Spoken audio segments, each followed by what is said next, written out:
సంస్థాపనార్థాయ సంభవామి యుగే యుగే. అందరికీ నమస్కారం. శ్రీ శ్రీ శ్రీ ఆచార్య ప్రబోధానంద యోగీశ్వర్ల వారికి, జగద్గురువైన శ్రీకృష్ణ పరమాత్మకి నమస్కరించుకుంటూ త్రైత సిద్ధాంత భగవద్గీతలోని భక్తి యోగము అనే అధ్యాయంలో 7వ శ్లోకం గురించి తెలుసుకుందాం ఈరోజు.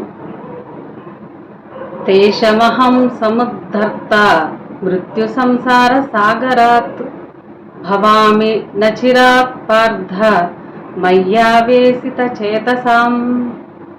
ఈ శ్లోకము భక్తి యోగము గురించి తెలియజేశారు.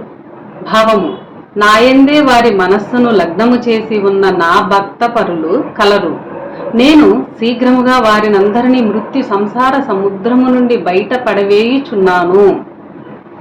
వివరము: వరుసగా 5, 6, 7 శ్లోకములలో భక్తి యోగము, కర్మయోగము, బ్రహ్మయోగము గురించి చెప్పబడినది. ఈ 3 శ్లోకములలో ఈ 3 విధానములను అనుసరించిన వారిని తప్పక మృత్యుమయమై సారము లేనిదైన జన్మ కర్మల జలమయమైన సముద్రము నుండి బయటపడవేతును, మోక్షమునిస్తునని పరమాత్మ తెలియచేశాడు ఈ శ్లోకంలో.